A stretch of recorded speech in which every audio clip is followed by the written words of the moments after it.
And ladies and gentlemen, if you are not already following Khasino on Twitch TV, what are you doing with your life, mate? He's got some proper right Strike Force content. Embrace the spaghetti.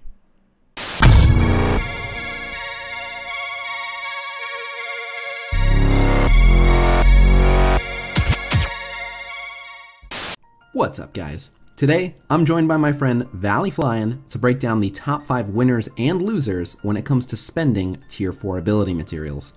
These Tier 4 ability materials, otherwise known as orange mats, were just introduced, and to be blunt, shit's gonna be rare, yo.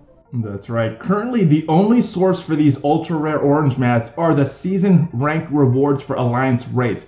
If you take a look, you'll see that only the top alliances in this game will get a steady supply of them. For example, if you're in an alliance that is in the top 5% of the player base, you will only receive 20 of these every 2 weeks. Exactly. Now, the email introducing them said this will be the best place to earn rare orange ability materials, so we can assume there will at least be some other ways to acquire them. My guess is from the upcoming level 65 raids, but either way, they are clearly intended to be ultra rare. Agreed. So let's take a few minutes to discuss where best to spend them. And of course, where best not to spend them. Quick disclaimer, we're only going to discuss characters that we already consider at least demigod or above for at least some content. So for example, we're excluding Kree Oracle, who we already consider to be a trash tier character. While it's true that he gets almost no benefit from an upgraded basic and passive, nobody was using him outside of Blitz anyway, so we're mainly focusing on characters that are already fairly decent. If you're wondering, by the way, Kree Oracle gets 10% chance to grant ability energy with his basic, and a measly 5% chance to remove a debuff from a Kree ally on his passive. Just terrible. Also, before we get into it, I want to say this as well. Just because we list a character as a loser here does not mean that they suck now.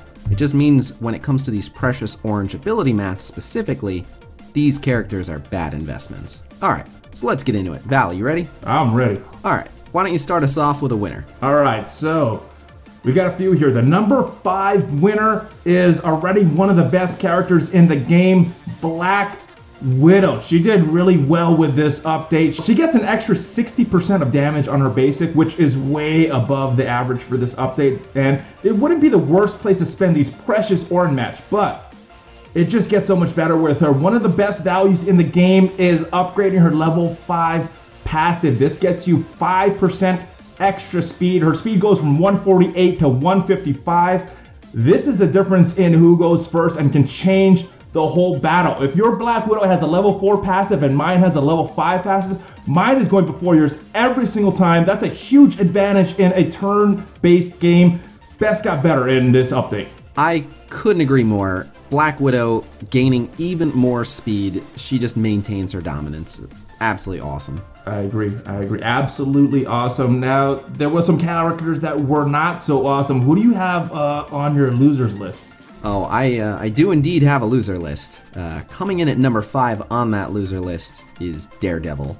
Unfortunately for Daredevil, all he gets from his orange mat investment is an additional 10% chance to bonus attack on his basic and 5% dodge chance. One extra bonus attack every 10 turns is pretty negligible, and bumping his dodge chance up to 10% means he's also only expected to dodge something once every 10 turns. He doesn't even get a concrete damage increase on his basic. Just what a terrible investment. Yeah, not a lot of return on that investment. Not a lot at all. But who do you have that'll give you a good return? Oh, well, this guy gets a very good return. I know some people have been talking about him already. Number 4 is Black Panther. Now, his basic, it got an upgrade. He gets a little bit more damage, 30%, which is right about the average of this update. And his chance to apply slow is now 100%, but it moved up from 90%, so it's not a huge game changer. The smart investment in Black Panther is his passive. His speed bar gets filled 100% every time he kills an enemy. He's the guy that just keeps going and going and going. He is the new Energizer Bunny. And there is a clip of him doing just that. And this is at his passive at 80%, so only at level 4. You wanna roll that clip? Absolutely, yeah. For those of you that don't know, Black Panther stores speed meter. So let's take a look at what he can already do.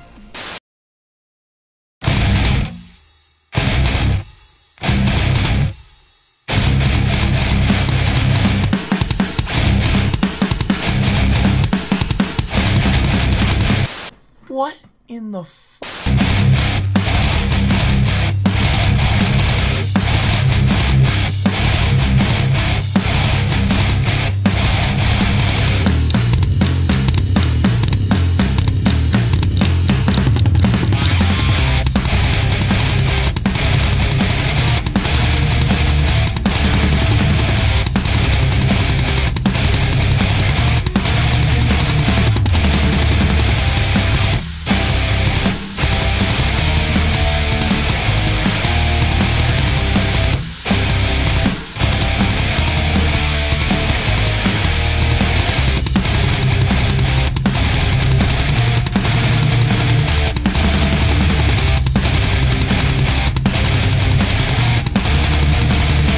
So, as you guys can see, Black Panther already very dangerous with the turn meter that he gains, and when that goes up to 100%, there's going to be instances where it's just Black Panther domination. He can dominate the whole match. But there's not a lot going on with this next character. Who do you have on your list, Khasino?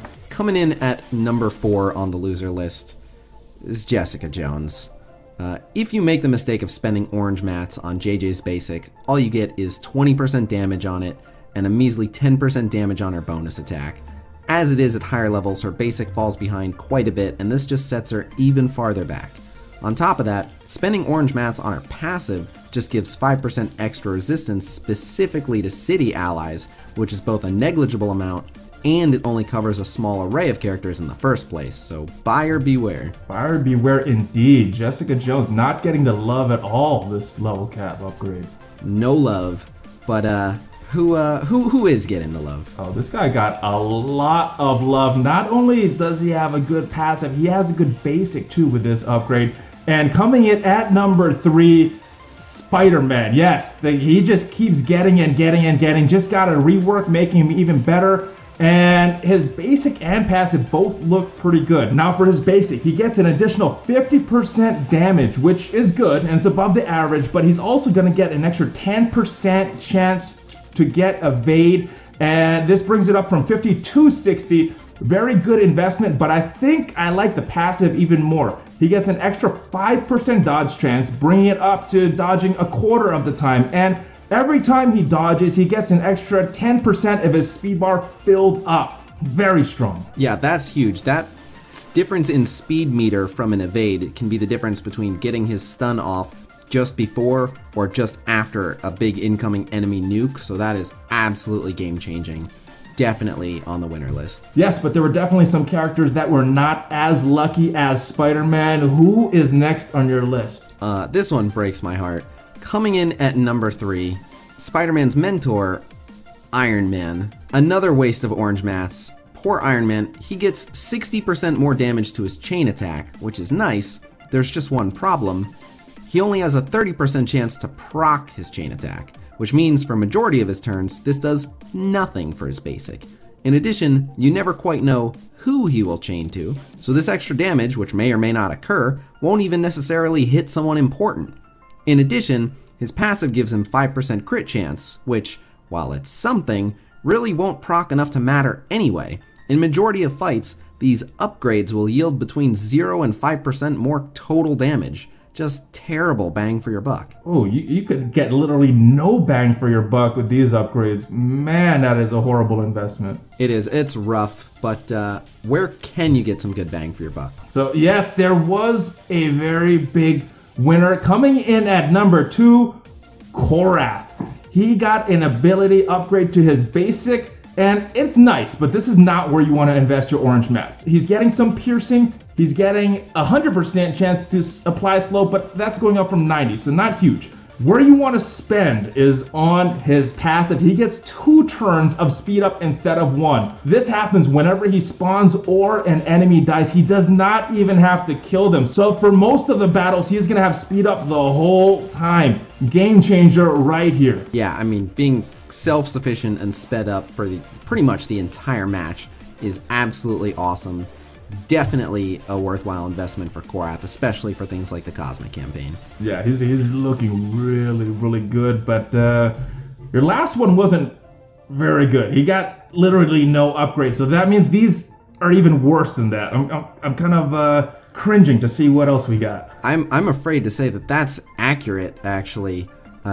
Coming in at number 2 is Hawkeye. Poor Hawkeye. First they excluded him from Infinity War, and now this. Giving him orange mats gets 5% crit chance on his basic, which means 19 out of every 20 basic attacks will see no improvement whatsoever. In addition, he gets 30% damage to his passive. There's just one problem. His passive does nothing unless someone is in stealth in the first place. Even if someone is in stealth, it still only has a 50% chance to proc. That means that in most matchups, you can upgrade both Hawkeye's basic and passive and see literally 0 return. What a massive waste of ability materials. Ouch. That's the second in a row that could see literally 0 for this huge investment in these orange mats. That's painful. It is, but wait till we get to number 1, because at least there are a couple instances where Hawkeye could maybe get some return that changes a match, but we'll get to that. Who do you have coming in as a surefire good spend? All right, one of the best spends in the game is on a character that is already one of the best. Coming in at the number 1 spot, Yondu. Now, Yondu, he gets a very mediocre upgrade to his basic. He does 40% more damage, 5% piercing. It's nice, but you're not going to get to the number 1 spot because of a nice skill. No, his passive, one of the strongest in the game. It is getting even stronger with this level cap increase. The best investment of your orange ability mats, hands down in my opinion, it is on Yondu's passive. Now, what it does, it's going to copy and remove 2 buffs from enemies. That means even before he takes a turn, he's removing buffs from 2 different enemies and giving them to himself. That is huge. And then if you get him to use his basic, that is 2 more potential buffs removed. That means on every turn, you have the potential to remove 4 buffs from the enemy. That is game-changing. Very, very wise investment. Yeah, that's insane. 1 basic attack to remove 4 enemy buffs and gain 2 buffs of your own. That's absurd value. That is definitely worthy of a number 1 spot. Huge, huge. It is huge, but I'm fearful to ask who you got on the number 1 spot of your list because Iron Man and Hawkeye were just so bad. They were, but this one's pretty clear-cut for me. Unfortunately, coming in at the number 1 spot, the biggest loser, Winter Soldier. Just when you thought Bucky had been through enough, they go and do him dirty like this. Let's look at this disaster. He gets 5% piercing damage on his basic. At fully max stats, this equates to less than 500 damage. His passive gives 5% crit chance to Hydra allies, which is great news for everyone running that famously overpowered full Hydra team, which is to say, pretty much nobody. Even on a full Hydra team, this is minimal, but on any reasonable team, it's virtually non-existent. Anyone who spends orange mats on him will be saltier than the subreddit. Yeah, you're right. That's rough. That is rough. They did him dirty. But anyway, you guys can let us know what you think in the comments below. Who do you think are the big winners and losers? But for us, that's a wrap. I hope you guys enjoyed the video. Big shout out to ValleyFlyin for helping me out with this video. I hope you guys appreciated our cheesy scripting that we did for this. I thought it would make it a little bit more fun. But you can check out ValleyFlying's channel via the link in the video description below. Thank you guys so much for watching, and I will see you guys real soon. Peace!